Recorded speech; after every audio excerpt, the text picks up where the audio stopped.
اور یہ جو ایام چل رہے ہیں پہلی ذی الحجہ سے لے کر 10ویں ذی الحجہ تک، اس کا ذکر تو اللہ تعالیٰ نے قرآن میں یوں فرمایا والفجر ولیال عشر، فجر کی قسم اور 10 راتوں کی قسم۔ اور وہ 10 راتیں کون سی ہیں؟ پہلی ذی الحجہ سے لے کر 10ویں ذی الحجہ تک کی رات، یہ 10 راتیں اتنی عظمت والی ہیں کہ اللہ خود ان کی قسم فرما رہا ہے، اللہ ان کی قسم یاد فرما رہا ہے۔ اور ان ایام میں جو اعمال کیے جاتے ہیں اللہ کی بارگاہ میں مقبول ہوتے ہیں۔ یہ حرمت والے مہینوں میں سے ایک مہینہ ہے۔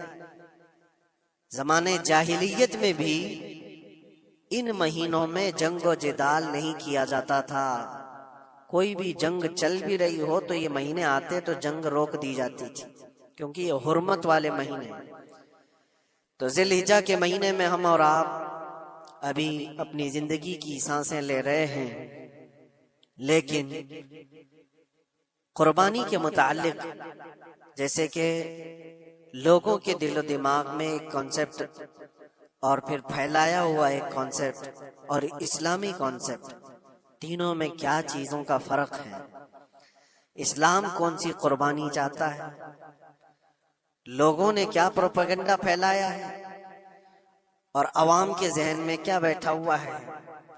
تینوں کو ہم تھوڑا سرسری نظر سے دیکھتے ہیں۔ سب سے پہلی چیز تو یہ ہے، اسلام جس قربانی کی بات کر رہا ہے، قرآن میں اللہ فرماتا ہے لن ینال اللہ لحومها ولا دماؤها، نہ تمہارا گوشت نہ تمہارا بہایا ہوا خون اللہ تک پہنچتا ہے، ولکن ینالہ التقوی منکم، بلکہ اس کے پیچھے جو تمہارا تقوی ہے وہ اللہ تک پہنچتا ہے۔ تمہاری نیت دیکھی جا رہی ہے، تمہارا اخلاص دیکھا جا رہا ہے۔ اسی لیے کہا گیا ہے کوئی گوشت کھانے کی نیت سے قربانی کرتا ہے تو اس کی قربانی ہوگی ہی نہیں۔ گوشت کی نیت سے اگر کسی نے قربانی کیا اس کی قربانی نہیں، یا پھر اگر ذبح کرنے کے بعد بیچنے کی نیت کیا گوشت میں سے کچھ حصہ، وہ تجارت کی نیت کیا ہوا ہے، تب بھی اس کی قربانی نہیں۔ قربانی صرف وہ ہے جو خالص اللہ کی رضا کے لیے کرے، جو اللہ تعالیٰ نے حکم فرمایا مجھے اور اللہ کریم کے حکم پر عمل پیرا ہوتے ہوئے میں قربانی کر رہا ہوں، یہ اس نیت کے ساتھ جس نے قربانی کیا اس کی قربانی قبول ہے۔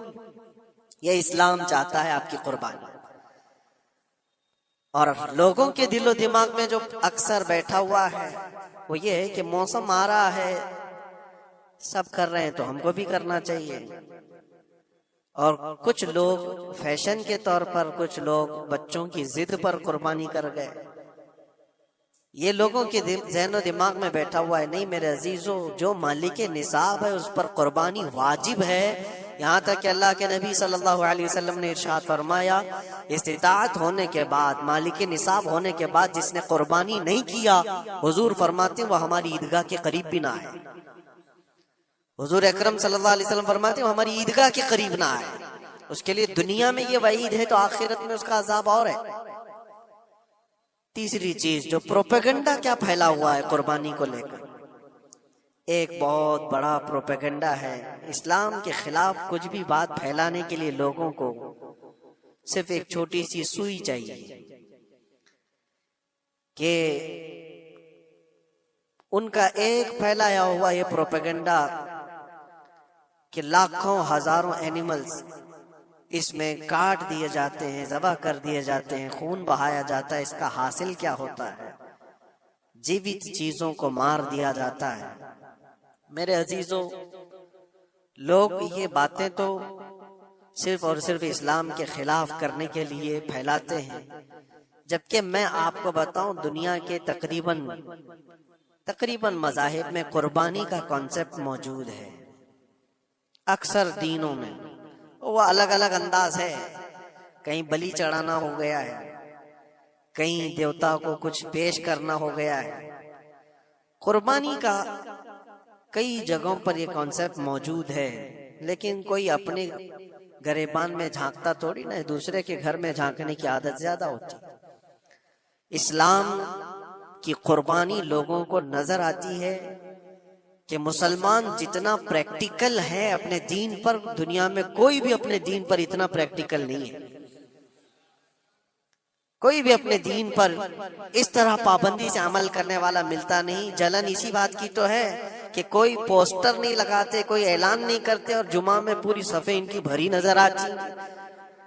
کون تمہیں پرچار کر کے جمعہ میں بلاتا ہے؟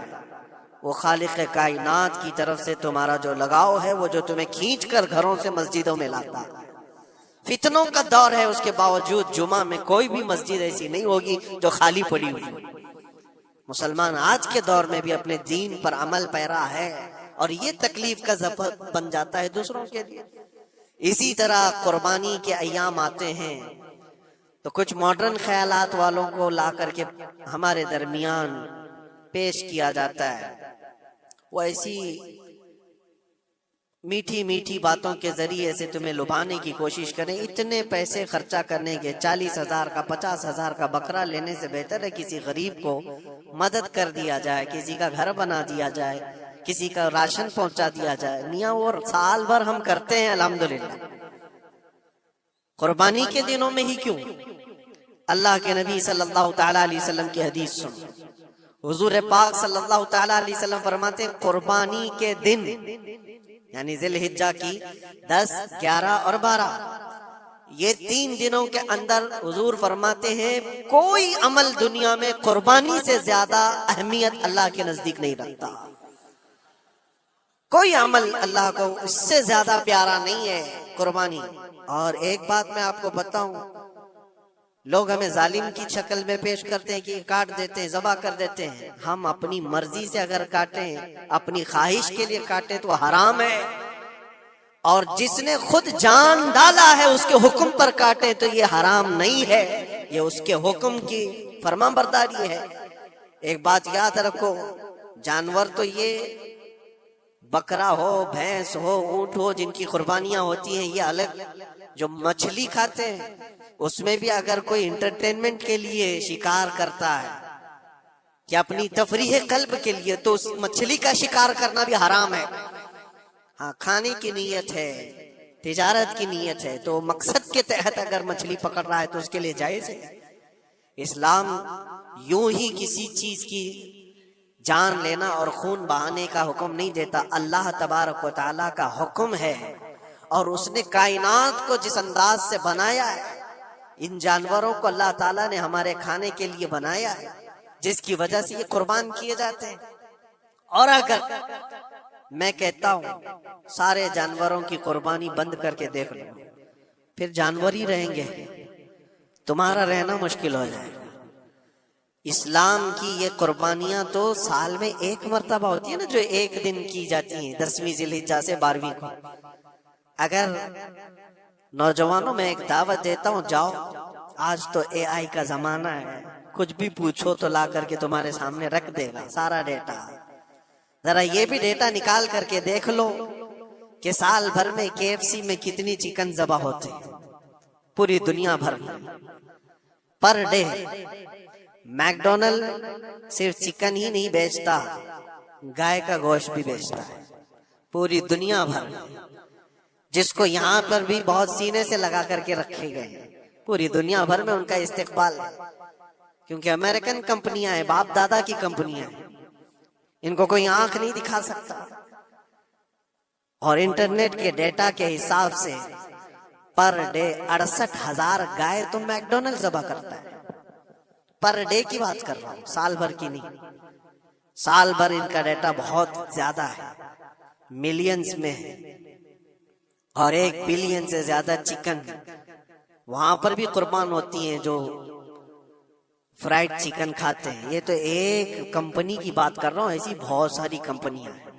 تو کبھی کسی نے یہ اعتراض کیا کہ یہ کمپنیاں اتنے جانوروں کو ذبح کرتی؟ نہیں، بقرعید کے دن سب کے سینگ نظر آتے ہیں، جانوروں کی محبت امڑ امڑ کر کے آتی ہے۔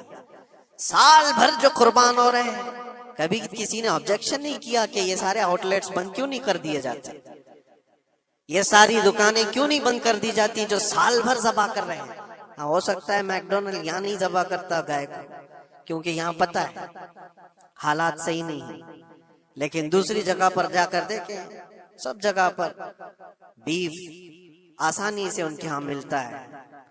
میں یہ باتیں صرف اور صرف یہ اس لیے کہہ رہا ہوں، پھیلایا ہوا پروپیگنڈا کیا ہے؟ جانوروں سے محبت یہ سکھائیں گے ہمیں؟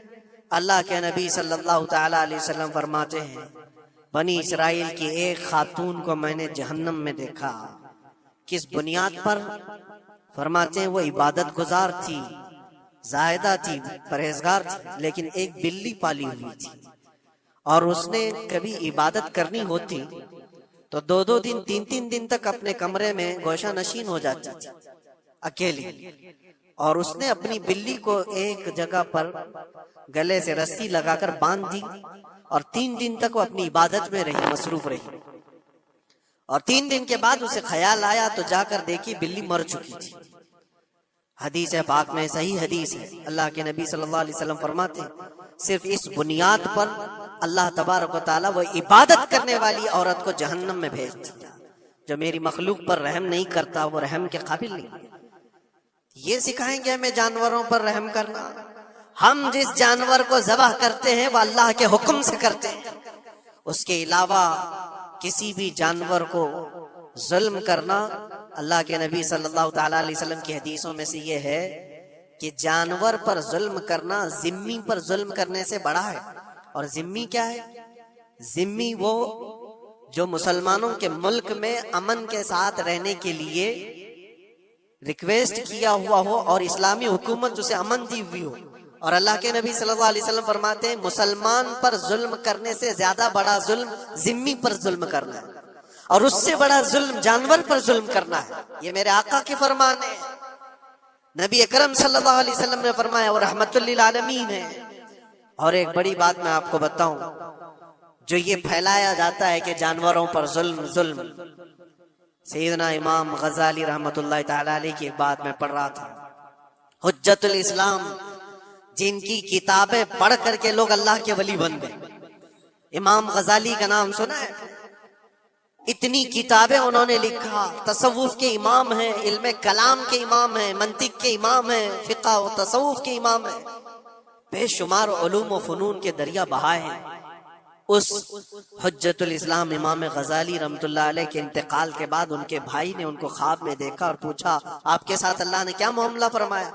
امام غزالی فرماتے اللہ نے مجھے بخش دیا، میری لکھی ہوئی کتابیں، میری عبادتیں، ہزاروں کو جو میں نے پڑھایا وہ شاگرد، یہ ساری چیزوں کی وجہ سے نہیں، بس ایک کام کی وجہ سے۔ پوچھا وہ کون سا کام؟ کہا ایک بار میں کتاب لکھ رہا تھا اور سیاہی میں قلم ڈبو کر کے لکھا جاتا تھا، اور سیاہی جو بنتی تھی وہ پھلوں کے رس سے نکال کر، اور لکڑی کا قلم اس میں ڈبو کر کے لکھا جاتا تھا۔ تو میں لکھ رہا تھا کہ ایک مکھی آ کر سیاہی پر بیٹھ گئی، میں اپنا قلم روک لیا کہ ہو سکتا ہے وہ پیاسی ہو، پی کر چلی جائے۔ کافی دیر تک وہ مکھی اس سیاہی پر بیٹھی رہی، اور پی کر کے جب وہ اڑ گئی تو پھر میں اپنا قلم چلاتا رہا۔ یہ بات تو زندگی میں آئی اور گئی، میں نے تو اس کو چھوٹا سمجھا تھا، لیکن میری موت کے بعد رب تبارک و تعالیٰ نے مجھے اٹھا کر فرمایا، جس نے میری چھوٹی مخلوق پر رحم کیا، بس اس نیکی کی بنیاد پر میں تجھے جنت عطا کرتا ہوں۔ ایک جانور پر رحم کرنے کی بنیاد پر، ایک جانور پر رحم کرنے کی بنیاد پر، اور حدیث پاک میں، صحیح حدیث پاک میں یہ بھی ہے، ایک طوائف تھی جس نے مرتے ہوئے کتے کو بچایا تھا پانی پلا کر، اور اس بنیاد پر اس کی بخشش ہو گئی۔ طوائف تھی اور رحم کیا جانور پر تو اس کی بخشش ہو گئی۔ میں اسلام کی وہ چیزیں تمہیں بتا رہا ہوں جو دنیا تمہارے سامنے یہ چیزیں لانے سے عاجز ہے اور قاصر ہے، یہاں تک کہ اللہ کے نبی صلی اللہ تعالی علیہ وسلم نے فرمایا جانور پر اگر تم نے ظلم کیا ہے تو جس طرح سے ظلم کرو گے قیامت کے دن یہ اپنے سینگوں کے ساتھ، اپنے کھروں کے ساتھ اٹھے گا، اور اسی طرح سے اس کا بدلہ بھی دلایا جائے گا، وہ تمہیں مارے گا قیامت کے دن اور بدلہ لے گا۔ یہ بھی حدیث پاک میں۔ جانور پر ہمیں اس کے چہرے پر مارنے کا حکم نہیں ہے، اس کو اس کی طاقت سے زیادہ بوجھ ڈالنے کا حکم نہیں ہے۔ اللہ کے نبی صلی اللہ تعالی علیہ وسلم کے پاس ایک صحابی آئے، اونٹ پالتے تھے، کہا ایک اونٹ بہت سرکش ہو گیا ہے، اور جب اونٹ سرکش ہو جاتا ہے کسی کی کھوپڑی کھینچ لیتا ہے، اب وہ اسی وقت سر کو پکڑ لیا تو آدمی وہیں ختم ہو جائے، وہ کسی کے قابو میں نہیں آ رہا تھا، حضور کے پاس آئے، رسول پاک صلی اللہ علیہ وسلم نے فرمایا چلو میں چلتا ہوں دیکھتا ہوں۔ صحابہ کہتے ہیں حضور جب چلنے لگے تو ہمیں خوف ہوا، ڈر ہوا کہ یہ اونٹ بدک گیا ہے، سرکش ہے، کہیں کچھ نقصان نہ پہنچائے، اور تنہا میرے مصطفیٰ صلی اللہ علیہ وسلم آگے بڑھتے چلے گئے۔ صحابہ کہتے ہیں ہمیں ڈر لگ رہا تھا، لیکن میرے عزیزوں وہ رحمت للعالمین ہے، سب کی رحمت بن کر آئے۔ نبی پاک صلی اللہ تعالی علیہ وسلم جب قریب گئے تو اونٹ کوئی سرکشی نہیں کیا، کچھ نہیں۔ حضور پاک صلی اللہ تعالی علیہ وسلم کے چہرے کے پاس اپنا منہ کرتا ہے اور اپنی زبان کو چپڑ چپڑ چپڑ کرتے ہوئے اپنی زبان ہلا رہا ہے، اور حضور پاک صلی اللہ تعالی علیہ وسلم ایسے سنتے جا رہے ہیں جیسے کسی دانشور کی بات سن رہے ہیں۔ پھر نبی پاک صلی اللہ علیہ وسلم اونٹ کے مالک کی طرف متوجہ ہوئے اور کہا یہ اونٹ تیری شکایت کر رہا ہے، یہ اونٹ تیری شکایت کر رہا ہے، یہ سرکشی اس لیے ہوا کہ تو اس کی طاقت سے زیادہ بوجھ اس پر ڈالتا ہے اور کھانا اس کو کم دیا کرتا ہے۔ کیا یہ بات صحیح ہے؟ وہ جو بدو تھے، جو اونٹ کے مالک تھے، انہوں نے چہرہ جھکا لیا اور کہا وعدہ کرتا ہوں حضور پاک صلی اللہ علیہ وسلم سے کہ اس سے زیادہ، اس کی طاقت سے زیادہ بوجھ نہیں ڈالوں گا، اور اس کا چارہ، اس کے کھانے کا انتظام روزانہ کیا کروں گا۔ نبی پاک صلی اللہ علیہ وسلم نے اس اونٹ کی رسی پکڑی اور مالک کو دے دیا، پھر وہ اونٹ اسی طرح تابعدار ہو کر نکل پڑا۔ یہ اسلام میں میرے آقا صلی اللہ تعالی علیہ وسلم کا عدل تو دیکھو، ان کی طاقت سے زیادہ کا بوجھ ڈالنے کا حکم نہیں ہے۔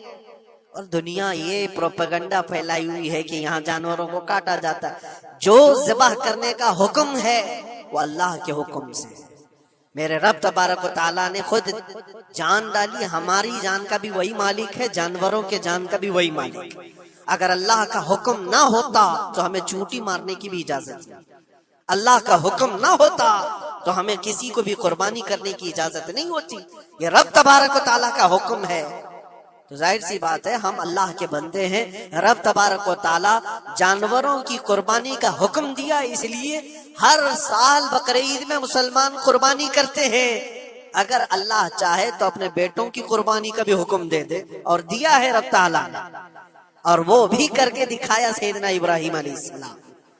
اللہ تبارک و تعالیٰ اگر حکم دے تو کیا تم ایسے مسلمان نہیں ہو؟ مسلمان کا مطلب ہوتا ہے سر جھکانے والا اللہ کے حکم کے آگے، یہ نہیں پوچھے گا کہ کیوں ہے اور کیسے ہے۔ مسلم کہتے ہیں اپنا سر جھکا دیا اللہ کی بارگاہ میں، اس کے حکم کے آگے۔ اللہ تبارک و تعالی ہماری جانوں کا مالک ہے، اگر وہ چاہتا تو ہماری قربانی کا حکم دیتا، ہمارے اولاد کا، لیکن رب تبارک و تعالی نے یہ سنت ابراہیمی پر پوری دنیا کو ثواب دینے کے لیے جانوروں کی قربانی کا حکم عطا فرمایا۔ میرے آقا صلی اللہ تعالی علیہ وسلم کے پاس ایک صحابی حضرت زید بن ارقم آئے اور پوچھا یہ قربانی کیا ہے میرے آقا؟ حضور اکرم صلی اللہ علیہ وسلم نے فرمایا جس جانور کی ذبح کی قربانی کرو گے اس کے ہر بال کے بدلے تمہیں اللہ ایک نیکی عطا فرمائے گا۔ جتنے اس کے جسم میں بال ہوں گے ہر بال کے بدلے اللہ تمہیں ایک نیکی عطا فرمائے گا۔ اور حضور اکرم صلی اللہ تعالی علیہ وسلم نے یہ بھی ارشاد فرمایا کہ تم جانور کا انتخاب اچھا کرو، اس لیے کہ کل بروز قیامت پل صراط پر یہ تمہاری سواری بن کر آئے گا، جس پر بیٹھ کر تم جنت میں جا رہے ہو۔ اور لوگ یہ بھی پوچھتے ہیں ہم نے ایک بار قربانی کی ہے تو وہاں سواری کون سی والی آئے گی؟ یہ بھی ملتا ہے روایت میں، تم نے اپنی زندگی میں جو سب سے پہلے قربانی کی ہے اس پر سوار ہوگے، لیکن ہر سال کی قربانی والے جانور بھی سواری بن کر تمہارے ارد گرد آئیں گے، وہ سب ہوں گے، تم انتخاب کرو جس پر سوار ہونا چاہو۔ اسی لیے قربانی میں عیب والے جانور کی قربانی جائز نہیں، لنگڑا ہو، لولا ہو، کان کٹا ہوا ہو۔ کیوں جائز نہیں ہے؟ دنیا تو یہ سمجھتی ہے کٹنے والا جانور وہ ہونا چاہیے جو ریجیکٹڈ ہو، جس کو کاٹا جا رہا ہے وہ دنیا میں کام کے لائق نہ ہو، اس کو کاٹنا چاہیے۔ دنیا کا یہ کانسیپٹ ہے، دنیا کا تصور یہ ہے، لیکن نہیں، اگر کوئی اپنے استعمال کے لیے کاٹ رہا ہوتا تو میں کہتا ہاں ریجیکٹڈ مال کاٹ لو، لیکن ذبح جو ہم کرتے ہیں قربانی میں وہ اپنے لیے نہیں، وہ رب ذوالجلال کے لیے ہے۔ اسی لیے بندہ یہ دیکھے میں اپنے رب کی حضور کیا پیش کر رہا ہوں۔ تم اگر کوئی ہدیہ تحفہ خریدنے جاتے ہو، اپنے کسی عزت دار شخص کے لیے تو انتخاب سوچ سمجھ کر کے کرتے ہو کہ جس کو میں دینے جا رہا ہوں یہ کتنا ویلیو والا ہونا چاہیے، کتنا عزت والا ہونا چاہیے، اور جو رب تعالیٰ کی بارگاہ میں پیش کر رہے ہو اس کا بھی آپ خیال رکھو۔ اس لیے لوگ کام چلانے کی باتیں تو بہت کرتے ہیں، قربانی کے متعلق کچھ باتیں ہیں جو مجھے آج عرض کرنی تھی، اس لیے میں نے آج اس موضوع پر آپ سے خطاب کیا۔ بہت سارے لوگ طرح طرح کے افواہیں بھی پھیلاتے ہیں، یہ تو ان غیر مسلموں کے اعتراضات کا میں نے جواب دیا۔ دنیا بھر میں ہمارے اوپر الزام کیے، لاکھوں جانوروں کو ایسی ذبح کر دیتے، کاٹ دیتے ہیں، لیکن میرے عزیزو یہی وہ دنیا ہے جو ایک طرف تو جانوروں کی حمایت اور محبت کی بات کرتی ہے، اور دوسری طرف ان کے بڑے بڑے ملٹی نیشنل کمپنیاں جانوروں کو بے دریغ ذبح کرتے ہیں، قتل کر رہے ہیں، اور کھانے میں بھی استعمال کر رہے ہیں۔ اور صرف اتنا ہی نہیں، سارے جانوروں کی کھالیں، لیدر کی بیگ، لیدر کے جوتے، لیدر کے بیلٹ، لیدر کی ٹوپیاں، لیدر کے جاکٹ، سب بنا کر کے دنیا پہن رہی ہے، اور قیمتی چیزوں میں اس کو شمار کیا جاتا ہے۔ ان سے کوئی سوال نہیں کرتا کہ یہ سب چیزیں کہاں سے تم لائے، یہ سب چیزیں تم کہاں سے لائے؟ کیا بغیر کسی جانور کے ذبح کیے ہوئے اس کی کھال کا استعمال کرتے ہو؟ لیدر کا استعمال تو ساری دنیا بڑے فخر سے کر رہی ہے، حتیٰ کہ گھروں کے استعمال کرنے والے صوفے اور کرسیوں پر تک استعمال ہے، اپنی بیٹھنے والی گاڑیوں میں کار کی سیٹ پر تک استعمال ہے۔ تمہارے پہننے والے جوتے، تمہارے پہننے والے بیلٹ، تمہارے پہننے والے جاکٹ، سب جگہ تمہارا استعمال ہے۔ اور صرف میں یہ نہیں کہہ رہا کہ دنیا میں صرف مسلمان استعمال کرتے ہیں، ساری دنیا لیدر کا استعمال کرتی ہے۔ یہ لیدر کہاں سے آتا ہے؟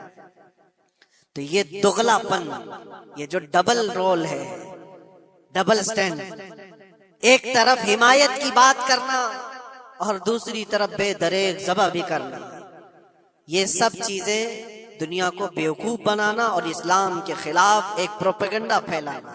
لیکن اے مسلمان، ذہن و دماغ میں کسی ایسے ماڈرن کلچر کے ایسا کوئی فریفتہ ہو، اس کی باتوں میں آ کر تم یہ سوچو کہ نہیں اتنے پیسے میں قربانی کے بجائے صدقہ کر دوں، کسی غریب کو دے دوں، ناجائز ہے۔ تمہارے اوپر سے قربانی کا وجوب ختم نہیں ہوگا، وہ اسی طرح سے باقی رہے گا اور گنہگار بھی رہو گے۔ اللہ کریم سے زیادہ تم رحم کرنے والے نہیں ہو، اللہ ارحم الراحمین ہے۔ اللہ ارحم الراحمین ہے، جب وہ حکم عطا فرما رہا ہے تو کیا تمہارے دل میں اس سے بھی زیادہ رحم ہے؟ تو قربانی کے دنوں میں صرف قربانی ہی ہوگی۔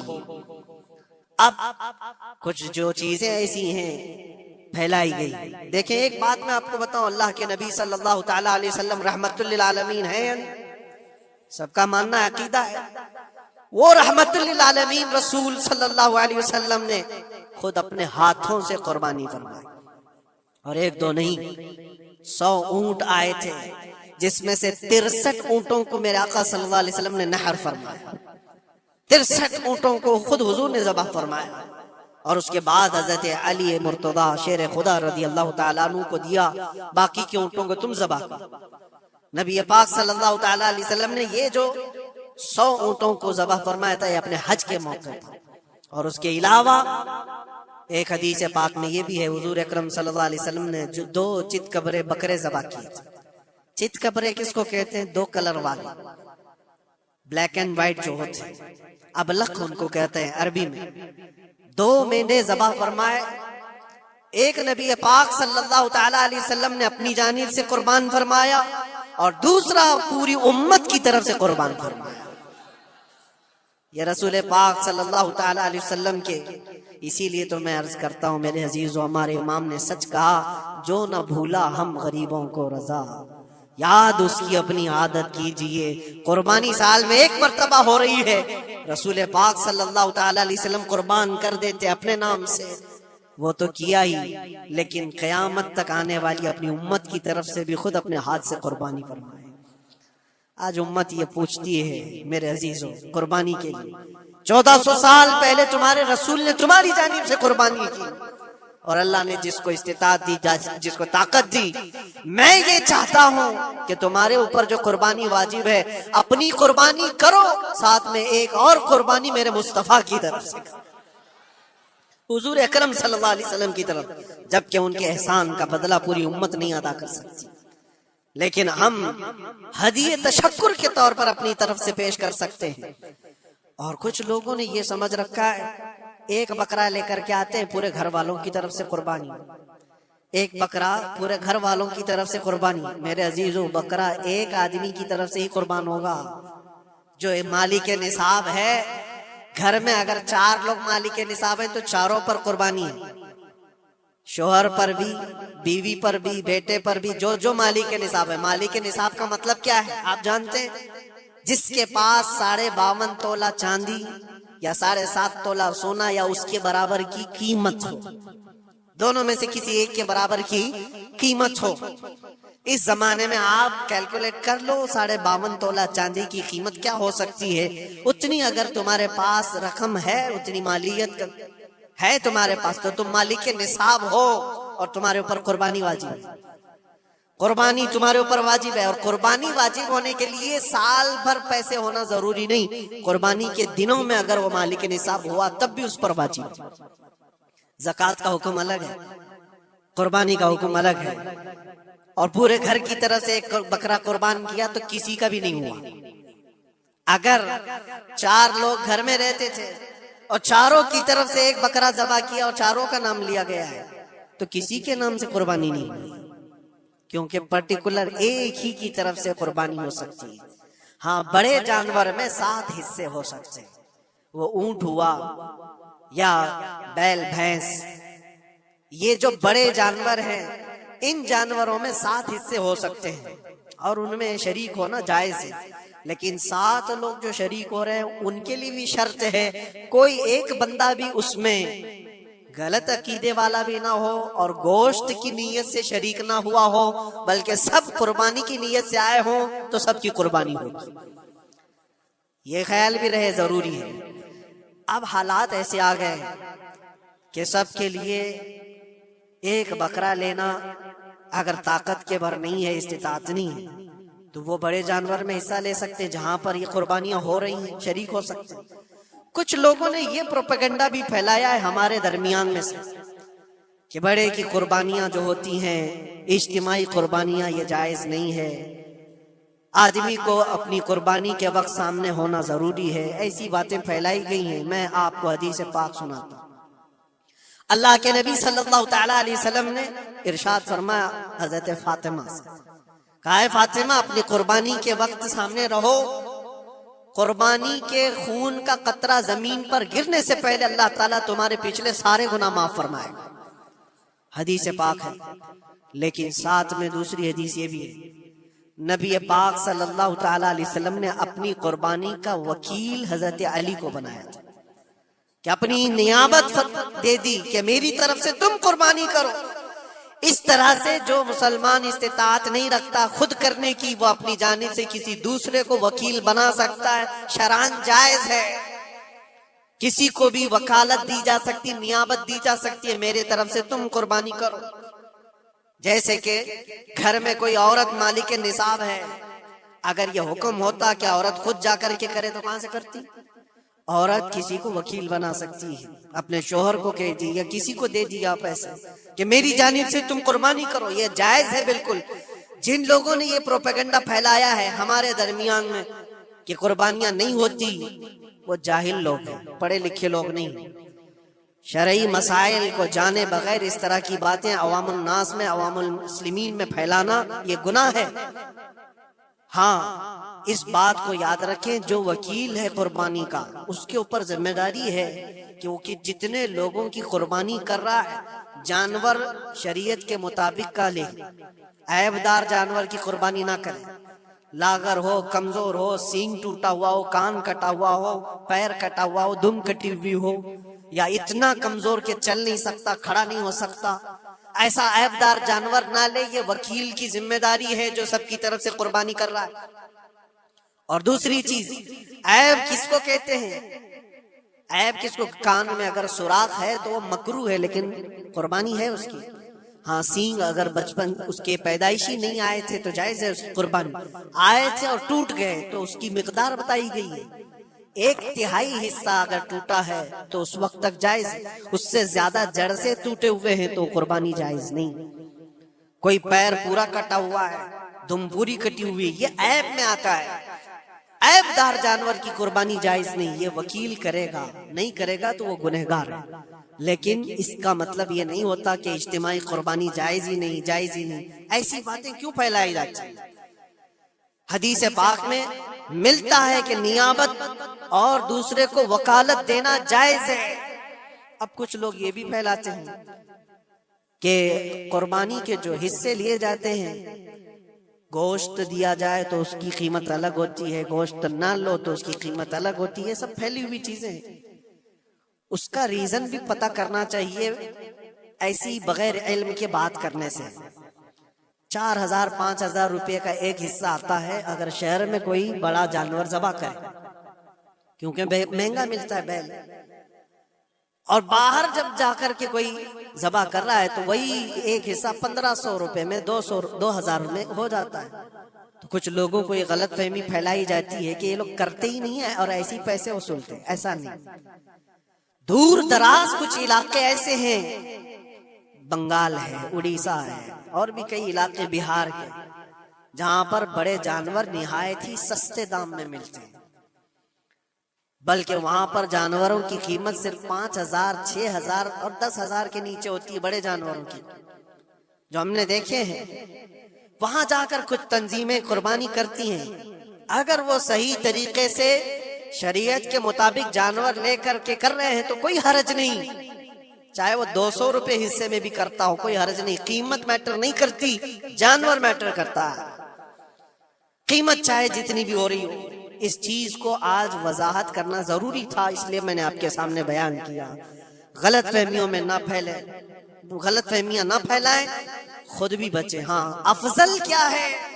افضل تو یہ ہے کہ اللہ نے تم پر واجب کیا، تم جاؤ اپنے ہاتھ سے کرو، تم جاؤ، کیونکہ حدیث پاک میں ملتا ہے کہ تم اپنے ہاتھ سے قربانی کرو اگر طاقت رکھتے ہو، اس کے خون کا قطرہ گرنے سے پہلے تمہارے پچھلے سارے گناہ اللہ معاف فرمائے۔ یہ افضل ہے۔ یہ ساری باتیں تھی جو عید قربان سے ریلیٹڈ تھیں۔ اللہ کریم ہم سب کو اس کی رضا کے لیے قربانی کرنے کی توفیق عطا فرمائے۔ لیکن ساتھ میں ایک بات یہ بھی یاد رکھیں، جب بندہ قربان کر رہا ہوتا ہے تو اس کے اندر یہ نیت بھی ہو، جیسے سیدنا ابراہیم علیہ الصلوۃ والتسلیم کو اللہ تعالیٰ نے کیا فرمایا تھا؟ 4 پرندے لو، ان کو ذبح کرو، ان کے سر اپنے پاس رکھو، ان کا قیمہ بنا کر 4 پہاڑوں پر رکھاؤ، اور پھر ان پرندوں کا نام لے کر کے بلاؤ، وہ زندہ ہو کر کے آ جائیں گے۔ کیونکہ ابراہیم علیہ السلام نے اللہ سے پوچھا تھا کہ اللہ تم مرنے کے بعد لوگوں کو زندہ کیسے کرتا ہے، میں دیکھنا چاہتا ہوں۔ تو رب تعالیٰ ان کو پریکٹیکل دکھانا چاہ رہا تھا کہ جاؤ ٹھیک ہے، ذبح کرو 4 پرندے اور ان کا قیمہ بنا دو، سر ان کے اپنے پاس رکھ لینا، اور ان کا قیمہ 4 پہاڑوں پر رکھ کر آؤ، اور پھر آ کر ان سروں کے پاس کھڑے ہو کر ان پرندوں کے نام لے کر بلاؤ، آ جائیں گے۔ ابراہیم علیہ السلام نے اسی کیا، 4 پرندے لیے تھے۔ کیا کیا لیے تھے آپ کو میں بتاؤں؟ ایک مرغا تھا، ایک کوا تھا، ایک کبوتر تھا، اور ایک مور تھا۔ پرندوں کے نام یاد رکھ لیں، کوا ہے، مرغا ہے، کبوتر ہے اور مور ہے۔ 4 کو ذبح کیا، ان کے سر اپنے پاس رکھے اور جسم کے سب قیمہ بنا دیا، اور 4 جگہ پر مکس کر کے ان کو رکھا ہے۔ پھر آ کر یہاں کھڑے ہوئے اور پکارا ان پرندوں کا نام لے کر، اللہ کے حکم سے آ جاؤ۔ وہ قیمہ ہوا میں اڑا، جسم بنا، اور ویسی بغیر سر کے اڑتا ہوا آیا اور اپنے اپنے سر سے جڑ کر کے وہ زندہ پرندہ ہو گیا۔ قرآن پاک میں یہ ہے موجود، 3 پارے میں رب تبارک و تعالیٰ نے فرمایا وَإِذْ قَالَ إِبْرَاهِيمُ رَبِّ أَرِنِي كَيْفَ تُحْيِي الْمَوْتَى قَالَ أَوَلَمْ تُؤْمِنْ قَالَ بَلَىٰ قَالَ وَلَٰكِنْ لِيَطْمَئِنَّ قَلْبِي قَالَ فَخُذْ 4 مِنَ الطَّيْرِ فَصُرْهُنَّ إِلَيْكَ ثُمَّ اجْعَلْ عَلَىٰ كُلِّ جَبَلٍ مِّنْهُنَّ جُزْءًا ثُمَّ ادْعُهُنَّ يَأْتِينَكَ سَعْيًا وَاعْلَمْ أَنَّ اللَّهَ عَزِيزٌ حَكِيمٌ۔ یہ اللہ تبارک و تعالیٰ نے پورا قرآن میں فرمایا کہ ابراہیم علیہ السلام نے یہ جو کیا۔ اب سنیے، سب سنابل شریف میں میر عبد الواحد بلگرامی رحمۃ اللہ علیہ لکھتے ہیں کہ 4 پرندوں کا جو انتخاب ہوا تھا نا، 4 پرندے جو چنے گئے تھے، کون سے تھے؟ کوا، مرغا، کبوتر، مور۔ اصل میں جو ہے ان کی ہر ایک کی ایک خاصیت ہے۔ کوا لالچی بہت ہوتا ہے، کوا لالچی بہت ہوتا ہے، مرغا اس کے اندر شہوت بہت زیادہ ہے، عورت کی خواہش، مرغے کے اندر خواہش شہوت زیادہ ہوتی ہے، اور کبوتر کے اندر دوستی کرنے کی عادت زیادہ ہوتی ہے، جلدی دوستی کرتا ہے، اور مور کے اندر دکھاوے کی عادت زیادہ ہوتی ہے، اپنی خوبصورتی کا اظہار بار بار کرتا ہے۔ تو یہ چار چیزیں ان کے اندر ہیں، یہ چار پرندوں کے اندر۔ صوفیاء کرام فرماتے ہیں در حقیقت آپ کو حکم تھا ان جانوروں کو ذبح کا نہیں تھا، کوے کی لالچ کو ذبح کرو، مرغے کی شہوت کو ذبح کرو، اور بنا وجہ کے کبوتر کی جو دوستی ہر ایرے غیرے سے، اس دوستی کے کو قطع کرو، اور مور کی دکھاوے کی عادت کو ذبح کرو۔ یہ چار بری عادتوں کو ذبح کرو تو اللہ کی قدرت کے مشاہدے دیکھنے ملیں گے۔ در حقیقت وہاں پر صوفیاء کرام فرماتے ہیں، اور یہی بات ہے کہ شیطان کو جب کنکریاں مارنے کے لیے حجاج جاتے ہیں، وہ تو ایک پلر ہے جس کو کنکریاں مارتے ہیں، وہاں ایک پلر ہے، اس پلر کو کنکریاں مار کر کے آتے ہیں۔ لیکن میرے عزیزو تصور یہ ہونی چاہیے، زندگی بھر جو شیطان مجھے بہکاتا ہے میں اس کو کنکریاں مار رہا ہوں، اگر تمہاری نیت صالح ہوئی اور کنکری لگ گئی تو یقیناً زندگی بھر شیطان کی شرارتوں سے محفوظ ہو جاؤ۔ تم نے اپنے شیطان کو زخمی کر دیا، اسی لیے جس کا حج قبول ہو جاتا ہے اس کی کنکری وہاں سے اٹھا لی جاتی، ورنہ تو 40 لاکھ لوگ 70 کنکریاں مار کر کے آئیں تو پہاڑ بن جانا چاہیے، لیکن کوئی پہاڑ نہیں ہوتا وہاں کنکریوں کا، جا کر دیکھیں نہ ہی اس کو اٹھایا جا رہا ہے۔ لیکن حدیث پاک میں جس حاجی کا حج قبول ہوتا ہے اس کی کنکریاں اٹھا لی جاتی ہیں، وہ شیطان کو لگ چکی ہے۔